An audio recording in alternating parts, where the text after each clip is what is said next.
में चुनावी माहौल अपने सरगर्मियों पे है। दावेदारी, मान मनोबल और नाराजगी का दौर चल रहा है। कांग्रेस भवन में इस वक्त हम मौजूद हैं और लैंसीडाउन से हरक सिंह रावत की बहू को कांग्रेस ने टिकट दिया है, लेकिन वहां पर रघुवीर बिष्ट के समर्थक तमाम लोग जो है यहां पर पहुंचे हैं कांग्रेस भवन में और अपना विरोध जो है वो दिखा रहे हैं। इनका कहना है कि जो टिकट आवंटन हुआ है वो ठीक नहीं हुआ है। विरोध शब्द मत बोलिए, यहाँ पे कोई भी पत्रकार भाई लोग तो अपनी मांग मांगने के लिए आए हम लोग, हम न्याय मांग। विरोध तो है ना, टिकट जो कांग्रेस ने इसका है कि हमें टिकट नहीं दिया, बस इसका न्याय के देता हम मांग रहे हैं। और आज हम, अच्छा क्या नाम है आपका? मेरा नाम अनिल रावत है। अच्छा अनिल रावत जी, क्या मांग है आप लोग? हमारी एक ही मांग है कि जिस आदमी ने इतने सालों से वहाँ पर बीज बोया, वहाँ पे इतनी मेहनत कर रखी है, आप पार्टी का जनाधार मजबूत करने में इतने साल लगाए हैं, आज उनको दरकिनार किया है, उनका टिकट नहीं गया और फसल काटने के लिए किसी और को टिकट दे दिया गया है।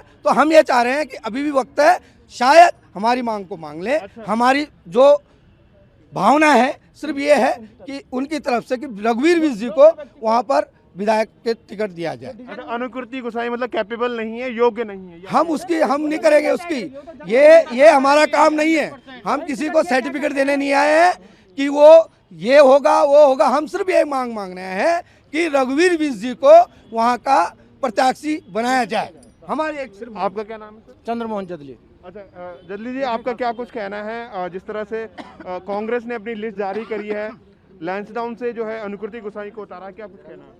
देखिए, हमें किसी और प्रत्याशी बारे में नहीं कहना है। हमारा ये कहना है कि रघुवीर बिष्ट एक ऐसा व्यक्तित्व है जिसके साथ केवल कांग्रेस के नहीं बल्कि भाजपा का भी 60% वोटर केवल इसलिए शामिल था क्योंकि उनकी सहानुभूति थी कि व्यक्ति क्षेत्र में मेहनत कर रहा है। उस व्यक्ति ने गांव-गांव जाके रात में अंधेर में 16 किलोमीटर सड़क से पैदल जाके पूरे लैंसडाउन की जनता जानती है कि रघुवीर बिष्ट ने अपने खून पसीने की उससे कांग्रेस का बेस तैयार किया है। कांग्रेस की जमीन मौजूद, प्रत्येक समर्पित कांग्रेस का कार्यकर्ता आज रघुवीर बिष्ट जी के साथ है। उनके समर्थन में उनके आंसू आ रहे हैं, इसलिए आ रहे हैं कि डिजर्विंग व्यक्ति को नहीं, यदि एक साधारण परिवार का बेटा उसके साथ इस प्रकार अन्याय होगा और केवल मंत्री के बहू को, विधायक के बेटे को इस प्रकार दिए जाएंगे, तो एक जो सामान्य कार्यकर्ता है उसके रूप में, एक सामान्य कार्यकर्ता रघुवीर बिष्ट जी के रूप में अपना अक्स देखता है। वो भी चाहता है कि कल हमको भी आगे बढ़ने का अधिकार है। और इस प्रकार जो है, जो व्यक्ति इतने सालों से काम कर रहा है उसकी उपेक्षा करके, जो सामान्य जो कार्यकर्ता हैं, जो जनता के कांग्रेस के, उनकी उपेक्षा करके यदि इस प्रकार अन्याय किया जाता है तो हम रघुवीर बिष्ट जी के समर्थन में खड़े हैं। हम ये नहीं कह रहे कि हम किसका विरोध कर रहे हैं या कोई निर्दलीय, हम ये कह रहे हैं कि जब तक पार्टी फॉर्म में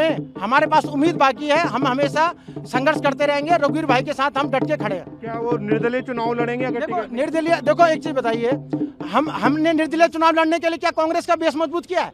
इतने सारे कार्यकर्ताओं ने दिन रात मेहनत करके निर्दलीय चुनाव लड़ने के लिए नहीं किया। निर्दलीय चुनाव करना होता तो हमने कांग्रेस का दामन नहीं थामना था। हम तो गणेश गोदयाल जी और हरीश रावत जी और प्रीतम सिंह जी की उनकी निष्ठा को, उनकी नीतियों को देखते हुए, कांग्रेस नीतियों को, हमने कांग्रेस के लिए काम किया था और हम कांग्रेस से ही मांग करेंगे कि अभी भी अपनी जो है, जो आपकी जो गलती हुई है उसको सुधार लिया जाए और जो कार्यकर्ताओं की भावना का अनुरूप टिकट दिया जाए। रघुवीर बिष्ट को ही जो है इसके लिए सर्वयुक्त उपयुक्त प्रत्याशी है। ठीक है जदली जी, सर ये बताइए कि अब तो टिकट आवंटन कर दिया है, क्या कुछ रहेगी मांग? क्योंकि जिस तरह से अनुकृति गोसाई को उन्होंने प्रत्याशी बनाया, अब क्या कुछ रणनीति रहेगी आगे? सर मैं सबसे पहले तो ये बोलना चाहता हूँ, मैं द्वारिखाल ब्लॉक से और पट्टी बिचला ढांगू का रहने वाला हूँ, लेकिन बिष्ट जी के साथ मैं 5-10 साल से जुड़ा हुआ हूँ, लेकिन मेरी तो वहाँ वोट भी नहीं है, फिर भी हम उनके साथ आए हैं। उनकी व्यवहार को देखते हुए इतना बोलना चाहता हूँ। धन्यवाद सर। तो इस तरह से मांग है कांग्रेस के कार्यकर्ताओं की, जो कि स्थानीय कार्यकर्ता हैं, लैंसडाउन से अलग अलग जगह से आए। इनका कहना है कि टिकट आवंटन जो है इनके प्रत्याशी को होना चाहिए था, लेकिन जो कांग्रेस ने अपना टिकट दिया है वो हरक सिंह रावत की बहू अनुकृति गोसाई को दिया है। देखना होगा कि ये जो आपसी मनमुटाव ये कहाँ तक जाता है या फिर ये कार्यकर्ता जो है मान जाते हैं। अपने सहयोगी परवीन सोनकर के साथ मैं धीरज सजवान, ETV भारत, देहरादून।